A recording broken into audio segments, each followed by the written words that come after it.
Captain on the bridge. Alright, Captains, we are back here on the bridge, and today, yes, we got something to go over from the Deca Twitch channel, so on screen. Yes, Captains, before we get into this video, do us a huge favor and hit that like button. It'll help this video, but also the overall channel. And of course, if you're new here, welcome. Consider subscribing here to the YouTube bridge, where we're always on the lookout for like-minded Captains to share our love, passion for Star Trek Online, but also things Star Trek. Now, with that said, here we go. Yes, Captains, Deca just did another stream. They're on their Twitch channel. So in this video, I'm going to just let the VOD just go play, and so that we have a record here on the YouTube channel, because when they do these streams, we're at work. So we get a chance now to actually watch it. And of course, like I said, keep a record here. So I'm going to just let it play in its entirety and then possibly drop some ECs at the end. So here we go.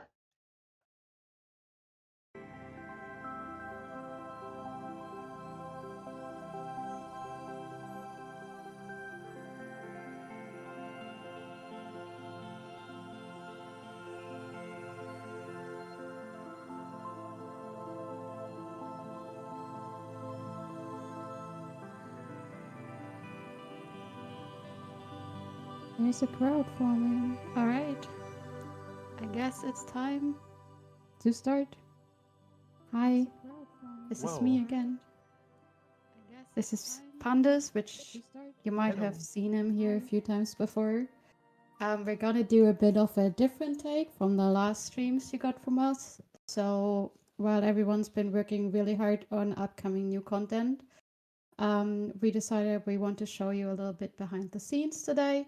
So we're gonna show off a little bit of how the Pakled Clump ship was made, especially the customization, and we're showing a bit of the remaster that Pandas is working on. And we're just talking a little bit in general about how Pandas came to be with us. I think some of you might have been part of his journey or know about it already.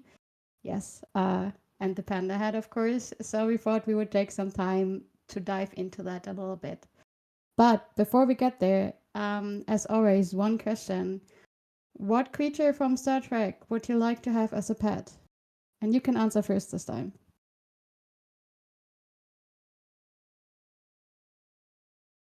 That guy, Moopsy.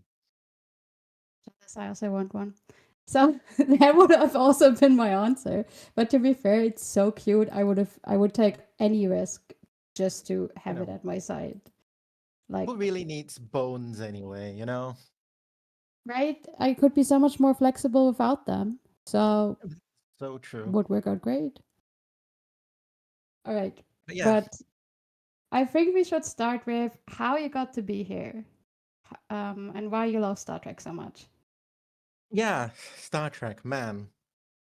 So growing up, I watched reruns of The Next Generation on the Sci-Fi Channel when that was called the Sci-Fi Channel. The very first episode I remember watching was The Most Toys, which was the episode of TNG where Data gets kidnapped by a Zebalian named Kivas Farjo. And that was my first core memory of Star Trek. And from there, as I grew up, I caught up with all of the different series. I watched the 2009 movie in theaters with my dad. And, you know, once I got older and started having more artistic acumen, I started making fan art of Star Trek things. First, when I was like a tween, making ships in Roblox. Then, as I grew out of that, modeling them for myself. And I went to art school for 3D animation and focused on asset creation. So, using those skills, I started making my own ships based on those from the shows. And from there, I started making fan art with I started making fan art utilizing, you know, ships from Star Trek Online and that specific era. And so on a fine day, way back in like 2020 or 2021, I got in touch with Mike Fadum, who used to be STO's community manager, and we did a little planning together. And I showcased a ship that some of you in chat may be familiar with, the Path Jaeger, to Thomas Maroney as a little gag surprise. for April Fools. And from there, I became friends with Thomas.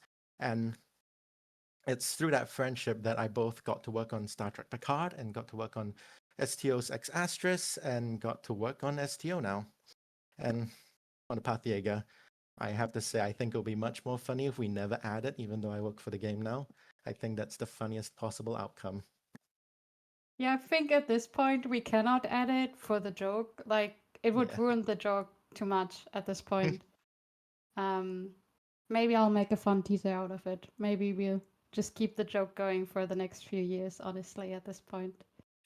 Right, Mike. Shout out to Mike. He's the one Yeah. who showed me the ropes when I first got to Star Trek Online, and he was a great guy and really great help. And we would have loved to have him on stream while we were still both working on the project.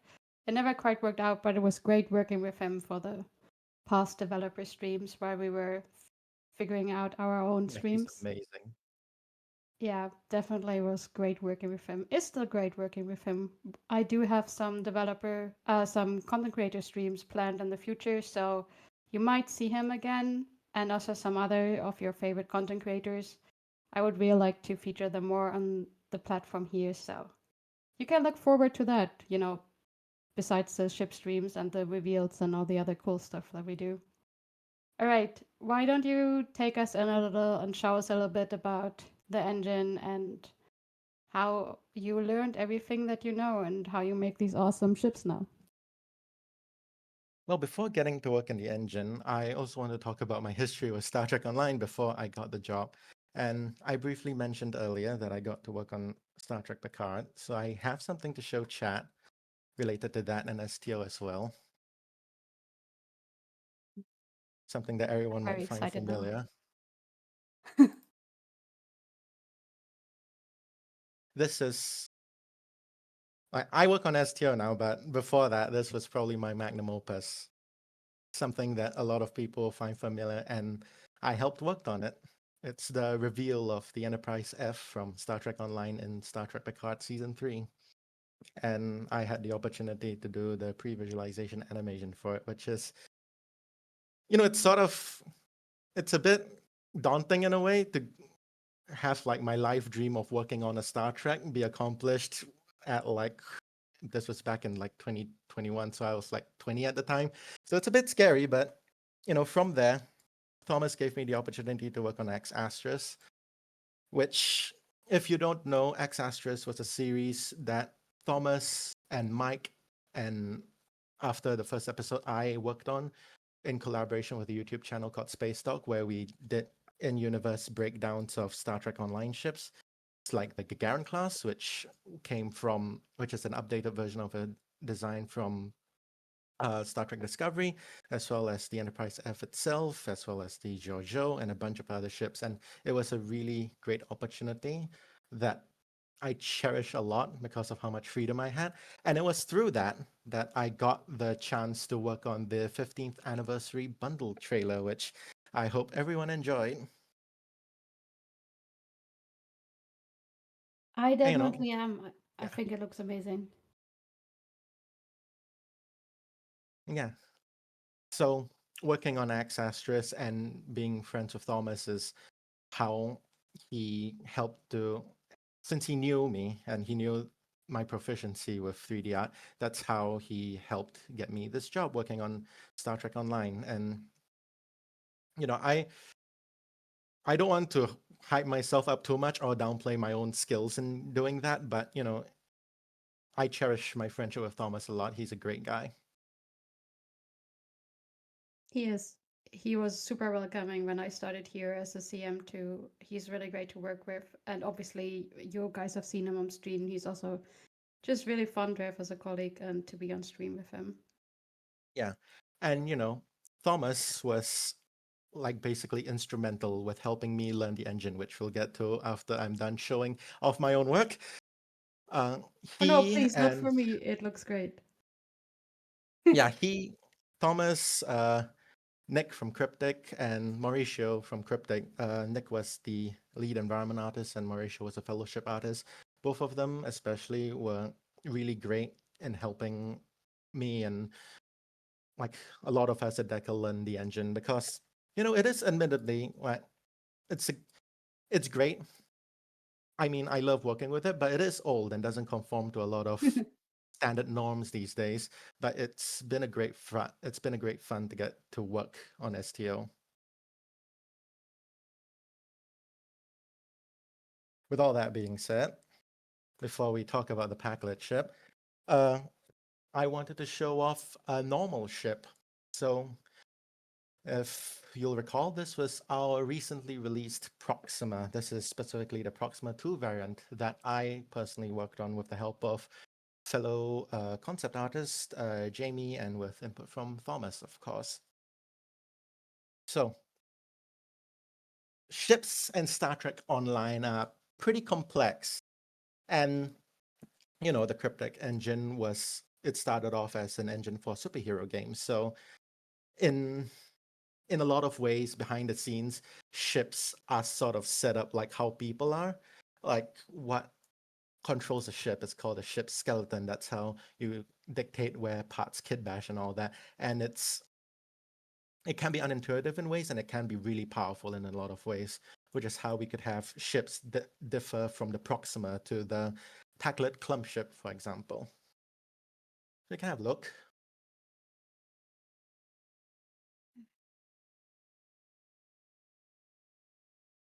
Now, if anything leaks, it didn't. I'm pretty You sure didn't see nothing will. anything. But if If anything you leaks, say it didn't. you won't say anything because if you do, we can never do this again. If you see Exactly. something, you didn't.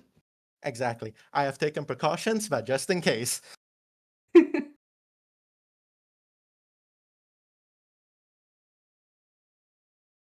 So on the note of the Proxima, one of the things that I mentioned that I did as a kid was I played Star Trek Legacy a lot.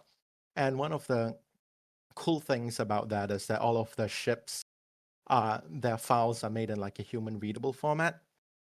And STO ships, like in terms of the art, let me get rid of the bloom there.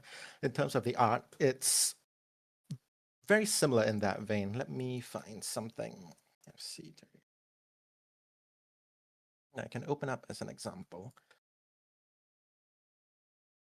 So this is the nacelle of one of the Proxima variants. So one of the things that I've expressed in the STO Wiki Discord is that, people really like when we add new materials to an existing ship.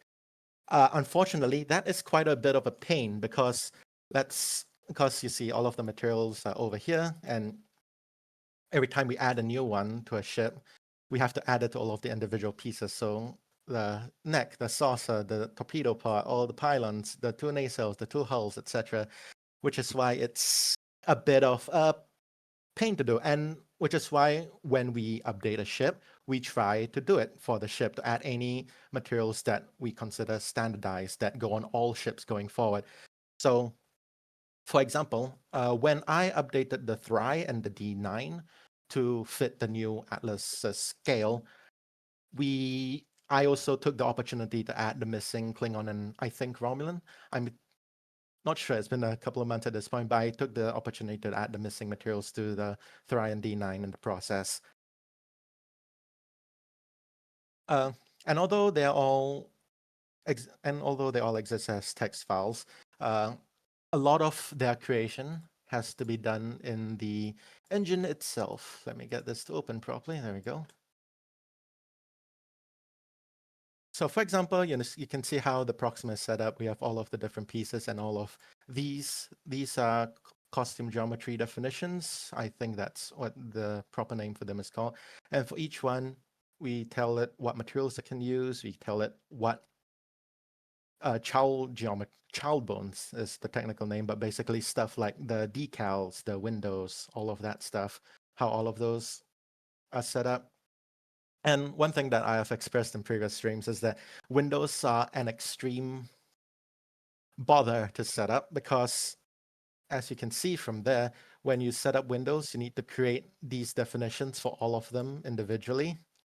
And you can't copy and paste them. You can use the clone tool that the engine provides, but you can't just copy and paste the files because in the engine, to put in layman's terms, each of these have their own unique identifier.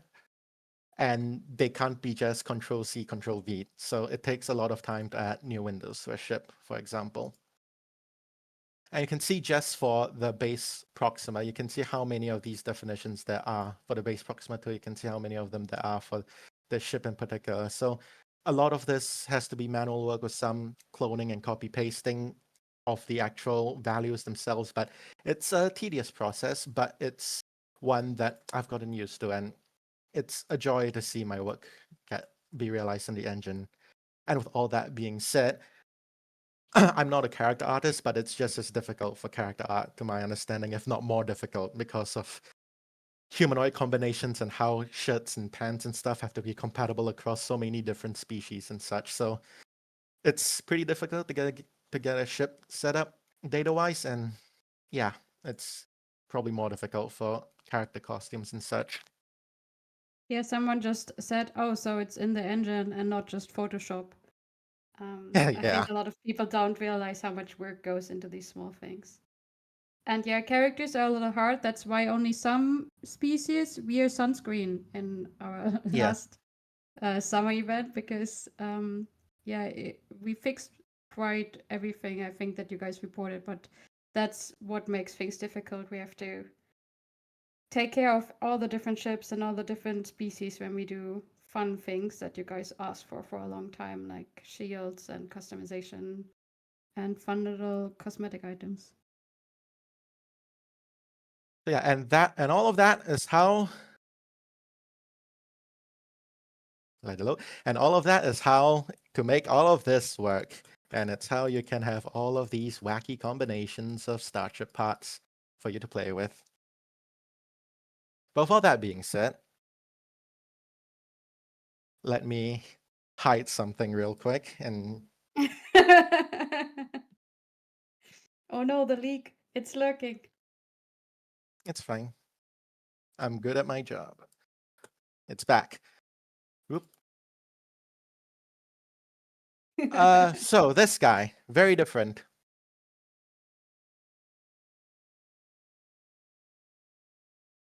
So compared to what you saw just now, where you could change the material, this guy can let you change all of the different parts individually.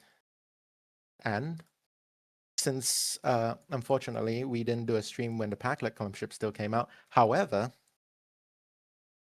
it would be remiss of me not to point out that you can still get the Pakled Clump ship today. The duty officer and R&D promo ends on the 18th, I believe, so you can still have a chance of getting the Pakled Clump ship today. But with that said,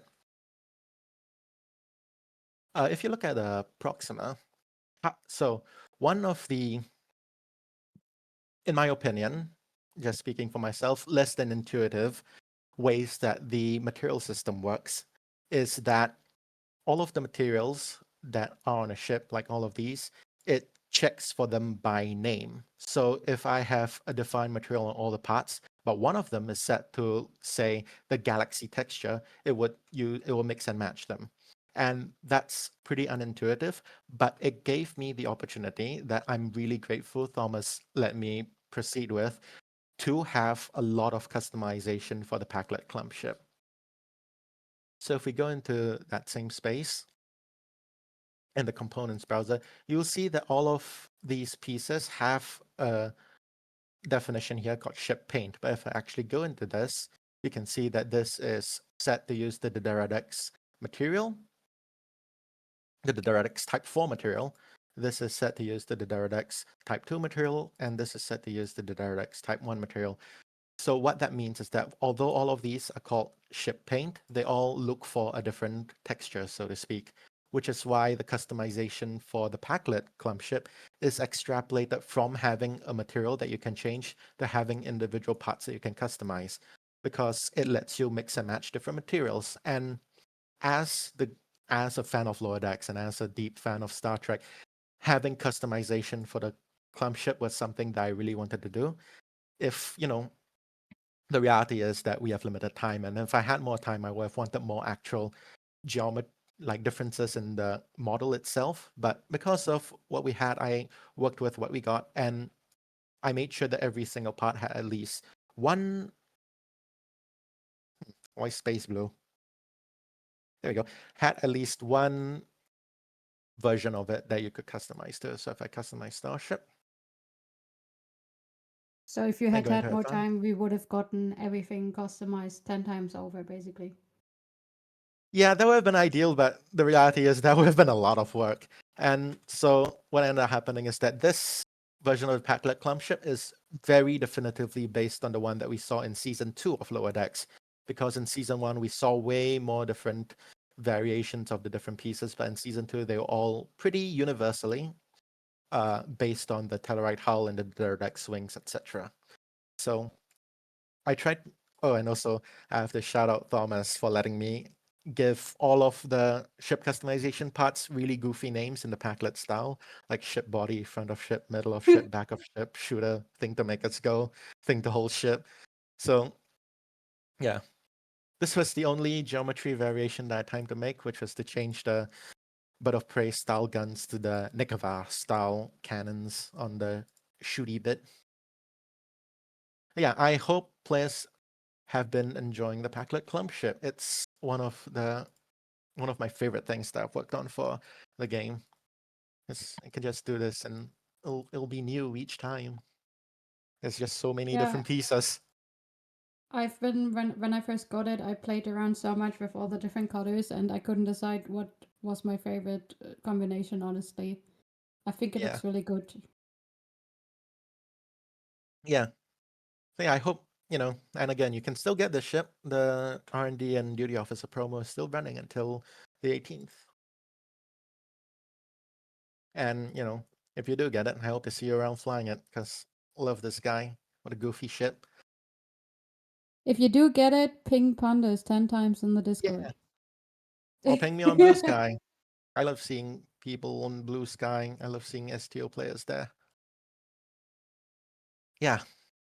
So with all that being said, it's about 20 minutes since the stream started, and so I think it's time for the reveal, don't you? It is. I would Let do a me. drum set, but I'm not that good at it, so we'll just do it cold turkey. So as promised, this stream will be revealing what we in the biz call a remastered starship, and as a lot of people have guessed, this is the Ushan class. It's now motion picture era, as many people also guessed, because to be fair, it kind of looked motion picture era before we mastered it.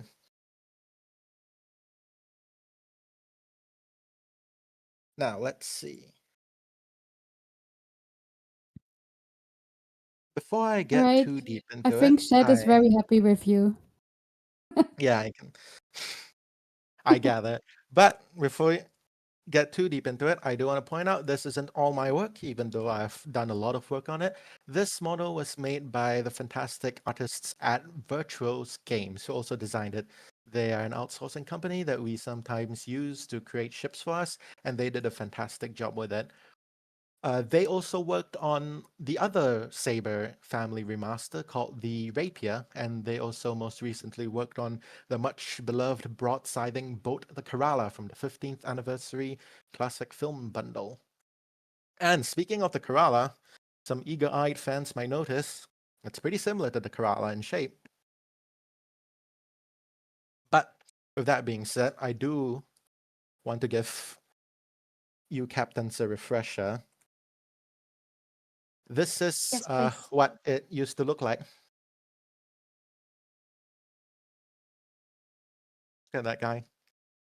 He is this has been reborn quite a fair bit. He's seen some things. Yeah. And even in these you can see how the nacelles look vaguely like a TMP era nacelle, and so TMP era was a fantastic fit for the new Ushan.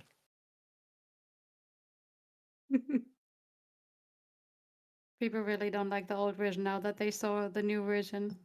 I think it Yeah. has its charms, but seeing it all clean and shining is beautiful. So yeah. So the Ushan, we can have a look at some of its customization capabilities.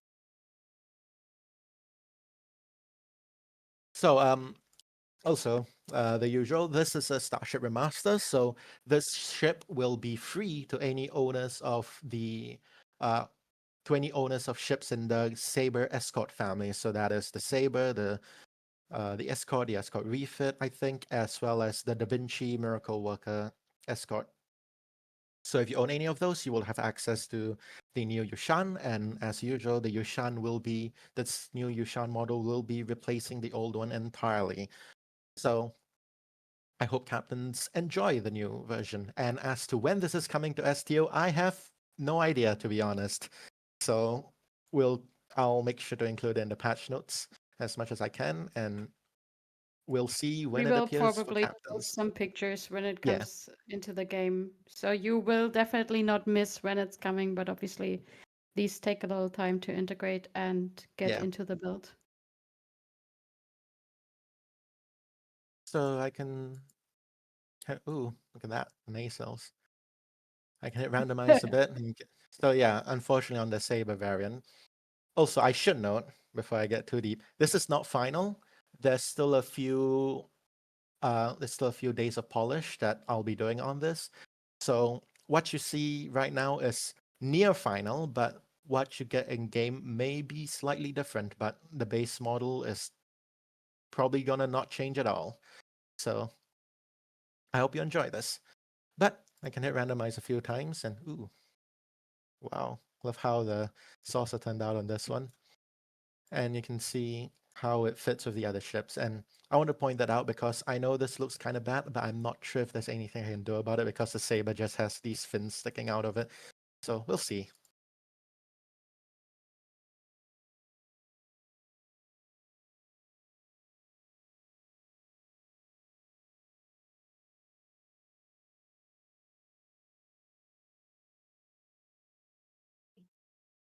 I So in love all the addition, variations. yeah, let me get a ship in here. And what I can do for, because I know some of you players will enjoy this, let me,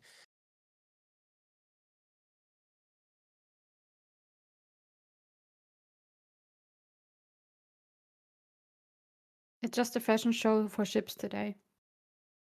yeah. So I know, since I know, whoop, bouncy there. So because I know players will be inevitably asking, this is how it looks next to an existing starship, so you can get the scale of it. So here's the Ushan next to its bigger brother, the Kerala. And you can see it's quite a bit smaller, and it's a Saber class variant, so it's expected to be smaller, but you can see how similar and different they both are to each other. If you want it to be really small, you should get the Breen Dreadnought next, because that ship Oh makes yeah, I could every do that. ship look tiny. Yeah, please. Because I'm still fascinated by how huge that one is. I almost cursed again.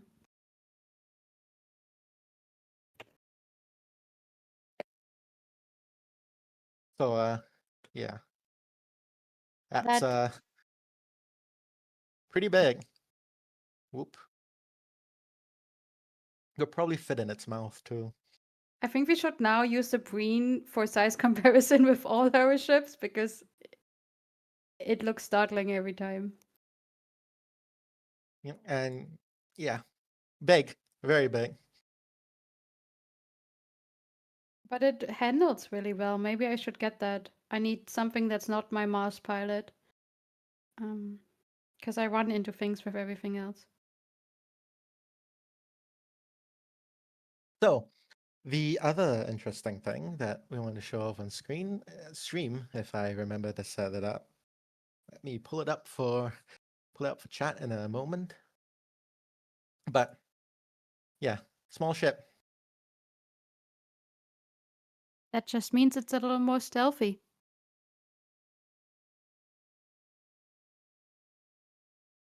So some of you may be familiar with a video that Thomas did showing off how ships in Star Trek Online are made. But if you're not, then you can get that same lesson here right now.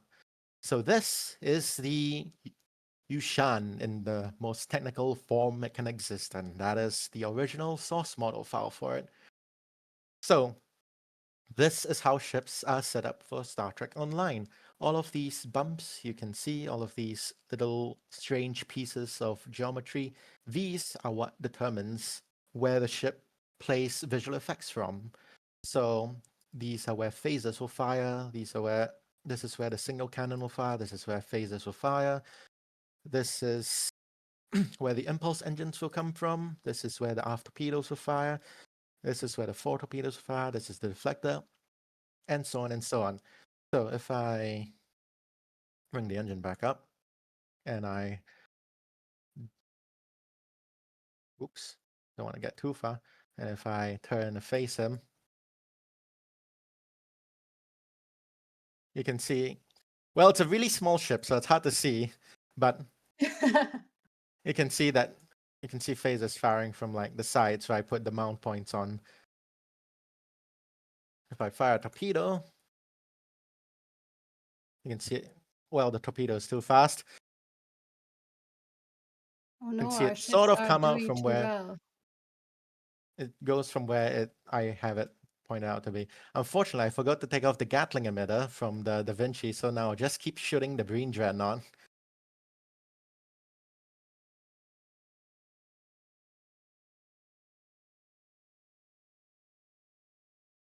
Yeah, so all of that data is set up by a ship artisan engine.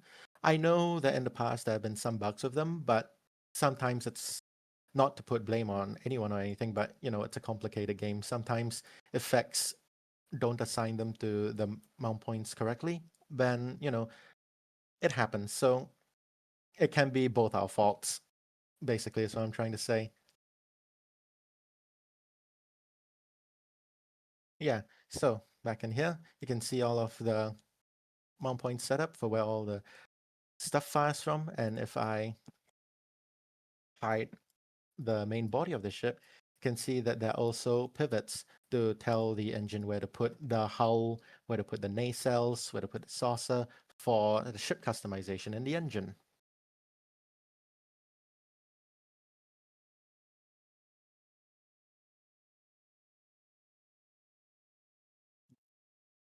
That is really cool to see how that works Yeah, with the different points.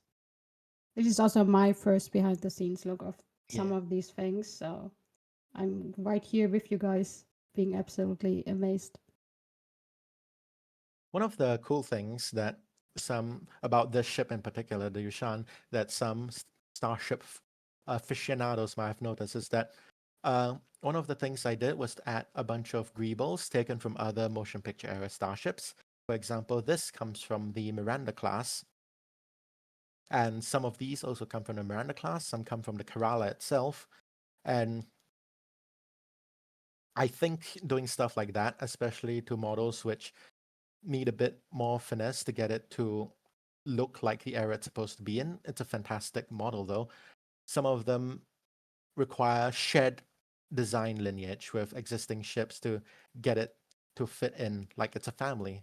So a lot of this has been made so that it fits in the Kerala and with other ships of the era. And like, I mean, even discounting all that, you can look at the silhouette compared to the original, and like Virtuos did a great job of updating the design while keeping it looking like how the original looked.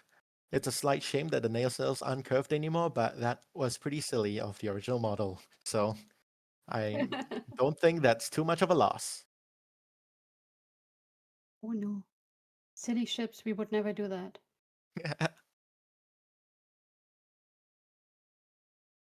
So yeah, and it's always a great fun to work with outsourced models because I don't have to do a lot of the hard work. It's already done for me.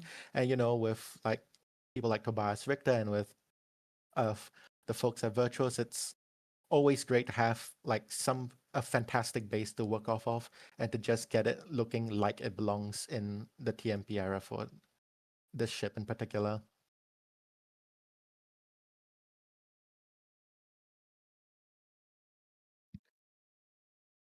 Some other things that are might be interesting to show off for players is that as part of ship artist's duties, I also have to set up things like level of details.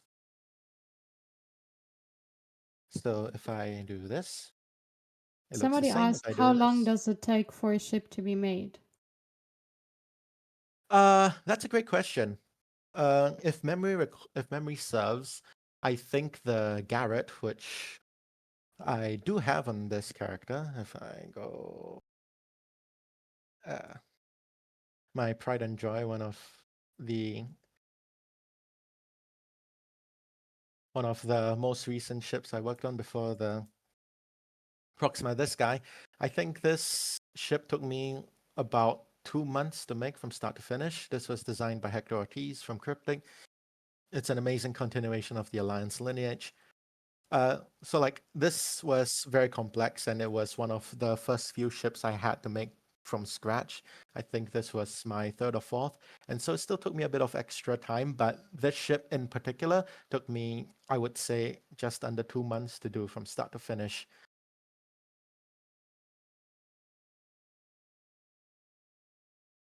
Yeah, I But for think ship, people are not always aware how long it takes us yeah, to definitely. make the plans and get the ship actually into the game.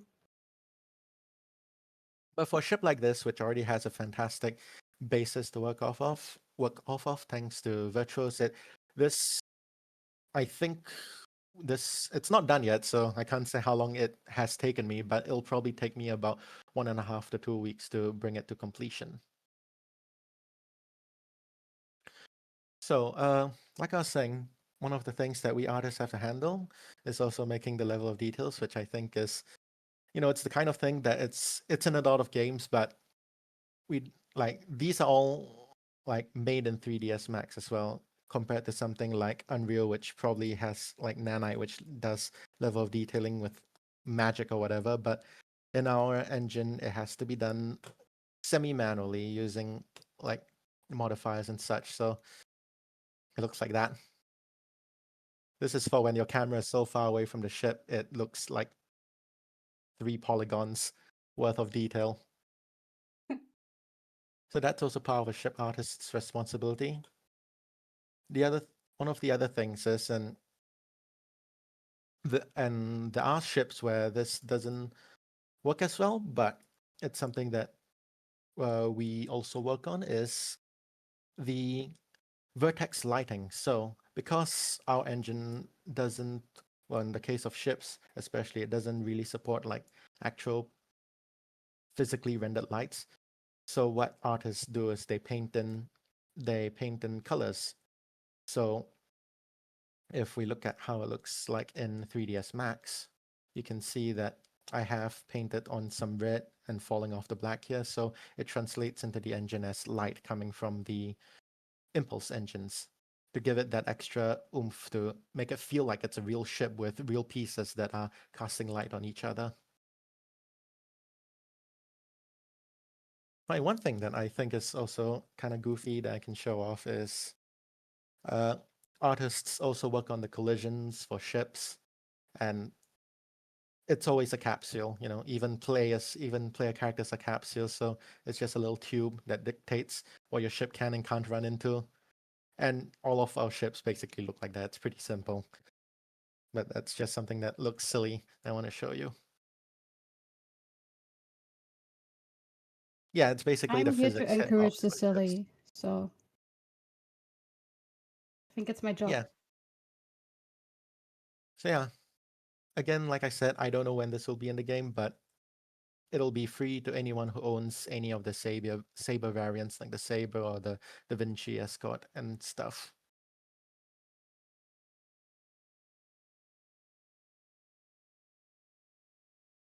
Right. Is there anything else that we had, Suna? I forgot Uh, what I put in my list of things to talk about. right. Well, you showed the in-game ready state with customization is working. Yes, you And I can. think Yeah, we only have one thing left, except if somebody has some questions, it would be the time now. that's We a have good like, idea. If you see any questions in chat, please relay them to me, Suna, because I can't open chat right now.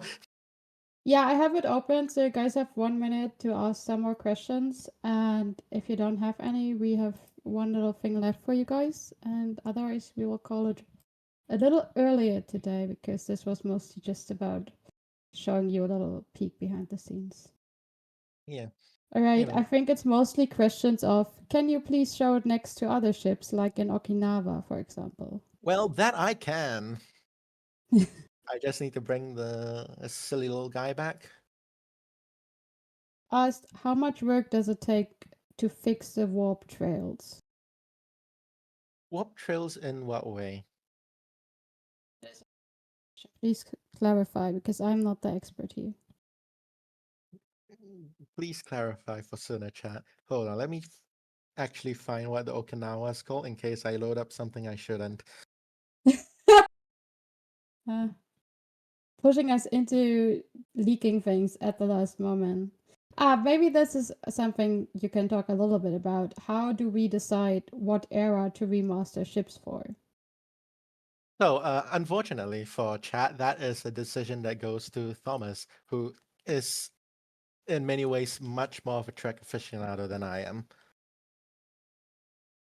But, like in the case of something like the Ushan, it was a pretty.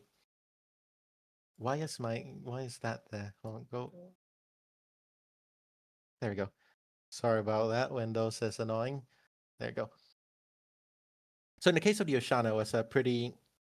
I personally feel like it was a pretty obvious choice to make because of how similar like the nacelles looked to the TMP era already. So that was a pretty like straightforward call to make. And for me personally, like I think that remasters should look as close to the original model as possible and also add like new variation and new options of customization to players. So, and I'm pretty sure, I don't want to speak for him, that Thomas shares that same ideology behind the Starship remasters. And so one of the things that we try to do for remasters as well is that we try to keep it contemporary to Star Trek Online. So you may notice that all of them so far have been only from the motion picture era and onwards, because that's like the oldest ships in STO are from that era. Like the tutorial for 2409 Federation Captain starts off with a Miranda class. So there are a lot of considerations, but that is one of the major ones for Starship Remasters, is to make sure that they fit within STO, and for me personally, I think it's really cool that the remasters have given opportunities to represent otherwise underrepresented eras. Like we had one of I think it's the Stargazer that was remastered recently, which had a Prodigy aesthetic. And so remasters also give an opportunity to flesh out aesthetics that aren't as well developed in Trek canonically. Like we had the other Olympic remaster that was in the style of the Vesta, designed by Mark Rademacher. And so it's really cool to have remasters that look like an aesthetic that hasn't been seen a lot canonically. And on the Saber family, there's the Rapier as well, which is Ambassador era. I mean, I think all the ships for any era you guys make look great, but maybe I'm a tiny bit biased at this point. Yeah. I mean, it's well known, Thomas loves the motion picture era, and I agree, it's a fantastic Art Deco aesthetic, so it's wonderful. Some people are asking very specific tech questions that I don't understand. Okay. Well, So you you can can ask them to me and I'll see if I I can will ask answer them them. to you, and you can maybe tell them that you cannot tell them anything about that. But somebody asked, what kind of lighting and shading models do you use for the ships? That's a complicated question that I am not qualified to answer. However, STO does not, as far as I'm aware, STO does not have any of the modern, like, physically based rendering tech. We use, I think, its own spec gloss shader that is, I think, universally applied to all ships, because I can't answer that in absolute certainty, but we use a custom spec gloss shader, so. Yeah, I think for some of these questions, the answer is like with all old MMOs that I've worked on, we have some custom software for this that is probably 20 years old, and it works, and we're really happy it works. Besides that, I think what I've seen the most is asked, what are ships that you would like personally to remaster that are in the game right now? Oh, that's a tough question. I don't know if I want to work on them personally, but I think it would be really cool to see. I think it's called the Deep Space Science Vessel or something. I'm not sure about the name, but it's the one that the Inoue is a class of, the one with the big pod at the bottom with like it's triangular saucer. I don't remember what the proper name for it is. Yeah, the Trident, I think is one of them. But those I think would be really cool to see how they end up. A lot of questions of, are you going to remaster this ship? And we just cannot tell you, even if the answer is yes. At this point, we're already teasing some stuff that isn't released yet, and there's a bit of a limit. But we are definitely planning to continue doing remasters for ships, so this will not be the last of the ones coming. And I think Pandas has one last thing for you actually regarding Is it that. time? It is time. Well, let me just let me pull it out of the communication archives. Give me a second. So, like I said earlier, the Ushan is not done, and you know what else is even more not done is this. So enjoy. I wonder what that is. Still think that looks so cool. The reactions in chat are very happy for the ones that do know what you're talking about. Can you say anything to the ones that don't know what you're talking about, or do you want them to figure it out on For their those own? who don't know what they're talking about, for those who don't know what I'm talking about, read chat. Chat knows what I'm talking about. All right, I hope everyone took a screenshot. I mean, it'll probably be on and Reddit after the stream's over. me and Pandas will be on Discord probably for a little while after I the stream. definitely Like will. I have like yeah, adrenaline from being here. same. I can never sleep after these streams because it Yeah, is incredibly late for Pandas right now and semi-late for me. almost 3 a.m. But I will be Yeah, awake. but we will be there. So if you have any more questions, or just want to talk about how awesome the behind the scenes was, please tell us. And we will keep doing them. But just as a reminder, please try to hold back a little on the when will you do this remastership, because we cannot answer it at this point. Hope you were happy with the teaser. Hope you were happy with our short stream. And I'll see you in a couple of weeks for our next release stream. So that will be on the 26th as of now, where we will show you the next ship that's going live soon. And it was really happy. I'm really happy to have you guys. It was a really fun night with all of you guys in the chat. Yes, I really liked reading all your questions. I hope we answered some of them. And I wish you a good night. Take care of yourself, or I will be very angry with you. And we'll see you on Discord. See you around, captains.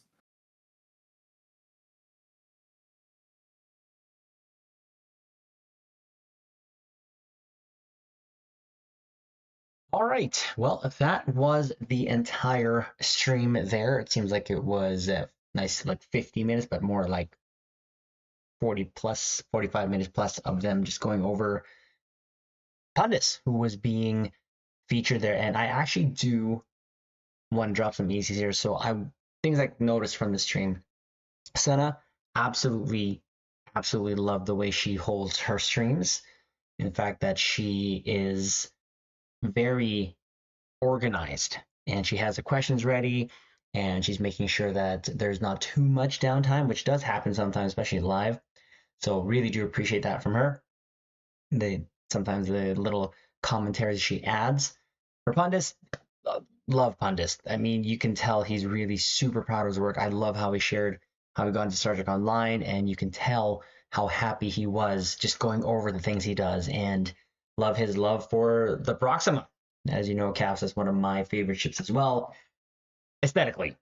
Performance-wise, it does okay, but that was absolutely awesome. And of course, the two teasers that they gave us is the remastered Ushan or whatever that was, and the other Saber class, which is interesting nonetheless. So, and of course, in 2 weeks, there's Sana just said at the end there, we're gonna get a new ship. So we don't have to speculate. We know on the 26th of August we are gonna get the new ship coming to Star Trek Online. So I appreciate these streams from Deca, and I love that the frequency is being consistent now. So hopefully they ramp up. I probably don't think that there is going to be like a weekly 10 forward stream as kind of what Ambassador Kale was doing, because sometimes it was just literally him playing, but I kind of appreciate this a little bit more. And I think it gives them a little bit time to prepare for it and have a organized stream, at least in my opinion.